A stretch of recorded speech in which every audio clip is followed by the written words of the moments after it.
The Powerpuff Girls was a show that quickly became known for its quirky villains, some of which were downright unsettling. In fact, there's one Powerpuff villain that can still haunt your nightmares, especially when you realize just how unsettling he really was. That's right, we need to have a little chat about him, and try to figure out how it was ever okay for such an unnerving villain to ever grace a cartoon, and why anyone would think that Mojo Jojo was a bigger threat. For far too long, whenever the Powerpuff Girls is discussed, everyone resorts to Mojo Jojo as the girls' arch-nemesis, but the truth is that him was far more dangerous. The biggest reason the devilish lobster man known as him was so unsettling is the fact that he used psychology to terrorize the Powerpuff Girls instead of brute force like other supposedly nameless villains. When you think about it, Voldemort wasn't even close to being the most intimidating villain who shall not be named, simply because they used his name all the time.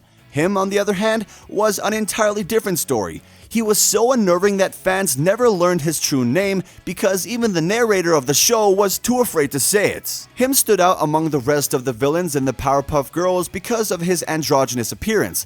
He was a tall and lanky red devil-looking being with lobster claws instead of hands, and he had that stereotypical devilish curled beard and black lips to match. But perhaps the most disturbing part of his entire character was his voice. Him spoke in an echoey falsetto for the majority of the time he was on screen, which kind of made it sound like he was always speaking telepathically. His voice was ominous, cheery sounding, and haunting all at the same time. And that's just scratching the surface. So what exactly made him such a terrifying villain in the first place? Make no mistake though, as soon as him made his first appearance, it was clear how unsettling his presence was. He even showed off his prowess for psychological manipulation to the point where he almost defeated the Powerpuff Girls on his very first try. Him first appeared in the episode Octi-Evil, and even the narrator seemed shaken up by the sight. During his introduction, the narrator began stuttering as he tried to say the devil's name but couldn't get it out, and said that he was so evil, so sinister, so horribly vile that even speaking his name could spread fear. This is why the narrator chose to only refer to the lobster man as him. Now, him was monitoring the Powerpuff Girls as they saved Townsville from a three-headed Hydra-like monster, and him saw a way that he could cripple the Powerpuff Girls, which would be unsettling enough, but to make things worse, his goal was psychologically manipulative tactics. Him saw how the girls defeated the Snake Beast, including the part where Buttercup threw the monster so hard that it almost killed the mayor and Miss Bellum. Buttercup's neglect of the city's safety during their all-out battle with the Beast led to an argument between her and Blossom. And well, during their argument, Bubbles chimed in and gave him all the information that he needed to twist her up and almost destroy the Powerpuff Girls. And since him was a psychological genius, when Bubbles said, "I hate it when you guys fight" to her sisters, the devil knew just how to manipulate her. I mean, the dude was so twisted that he had Bubbles crying on repeat as he hatched his plan. He continued to monitor the Powerpuff Girls and waited for the next big argument. Though he didn't have to wait long, because once the episode transitioned into nighttime, fans caught a glimpse of Blossom and Buttercup in a heated argument, and though the professor was trying to break it up, he was ultimately unsuccessful, giving the devilish him a chance to plant his manipulative seed into Bubbles' mind. Him seemed to sort of astral project himself into one of Bubbles' beloved toys, Octi the Octopus, and then began speaking to her under the pretense of a false friendship. As Octi, him started to agree with Bubbles and told her that Blossom and Buttercup shouldn't be fighting. This was a manipulative way for the demon to get Bubbles to lower her guard before he turned her against her siblings.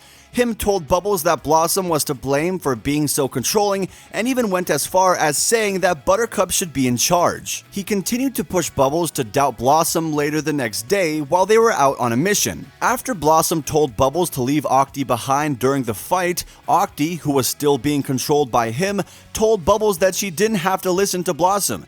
And Bubbles looked like she was starting to agree as her two sisters continued to argue and put themselves in danger during their fight to save the city. This is when things get even more twisted though. Bubbles tells Buttercup that she should do what she wants instead of listening to Blossom, all at the behest of Octi. Buttercup, of course, didn't need an extra reason to rebel and kick butt, so she immediately agreed with Bubbles and Octi before flying off and fighting her way, rough and rowdy. In the process, though, Buttercup almost killed an elderly woman, which then caused her and Blossom to start fighting at home again. And just when Bubbles was at an all-time low, thinking the only friend she could confide in was Octi, him attacked. Bubbles cried in her room and tried to talk to Octi, only this time there was no response. At least not at first though. Him eventually began speaking through the stuffed toy again, but he made sure to cut deep with his words. In a deeper voice, but still with a haunting echo, Him began to taunt Bubbles. He called her a stupid little girl before using his powers to make Octi appear huge.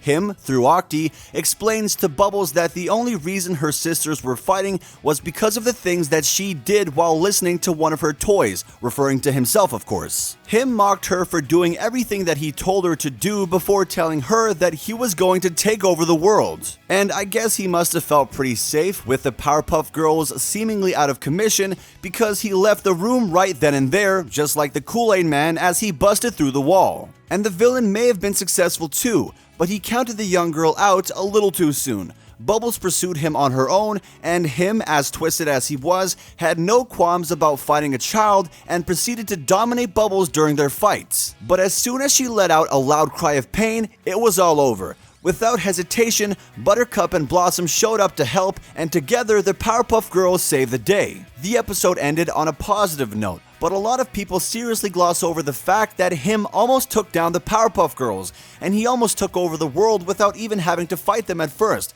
So who knows what Him would have been capable of if the girls weren't around to defeat him? Well, I guess we do know actually. There was an episode that shows a reality where Him did manage to take over the world. Season 2 episode Speed Demon showed everyone what the Powerpuff Girls would have turned into if Him had his way, and the picture wasn't pretty. It all started in the standard timeline with the girls in class. Buttercup, like most students, was literally watching the clock, waiting until school was out. Their teacher, Miss Keene, caught her attention by calling her out and then went on to write a super intense math equation on the board. Little did she realize though that this lesson would become the reason that Him was potentially able to take over the world. I didn't quite catch it the first time watching the show, which is understandable because I was a kid, but the equation that Miss Keene wrote on the board was the equation for traveling through time. And whether they meant to or not, the girls must have retained that information because as soon as school let out, they unintentionally put the equation to work and it gave Him the opportunity he needed. In the episode, the girls were highly anticipating a trip to the Bahamas and decided to rush home after school. Little did they know that, in the process, they managed to travel so fast that they were launched 50 years into the future. That means Townsville went 50 years without the Powerpuff Girls, which gave the Sinister Devil more than enough time to take over the city and soon after the world. The episode continued with the girls reappearing in Townsville 50 years in the future to find that the city was in ruin. Everyone they knew had suffered great loss while Him reaped the rewards. The professor lost his children on the day that they traveled to the future, and Townsville lost its saviors. To make things even darker, Miss Keene was left in a mentally deteriorated state of shock. She was practically stuck in a loop as she re-envisioned waving goodbye to the Powerpuff Girls on the day that they disappeared. But Miss Bellum arguably had it the worst in that timeline. She was shown grieving for the mayor, who in her words was gone. Now, gone could mean a number of things, but I think the most common conclusion would be that the mayor was killed when the town was taken over by him. The demon himself even mentioned in the episode that as soon as the girls lost themselves in time, the whole world went to heck. Now, it's a good thing that the girls did eventually go back in time by the end of the episode and made sure that Him was never able to take over the world. But it's kinda crazy to think that the only thing preventing the demon was the Powerpuff Girls. Without them protecting the world, Him would be an unstoppable and psychologically haunting monster. But what do you think? Was Him the most unsettling villain in the Powerpuff Girls? And if not, then who was? Be sure to let me know in the comments below.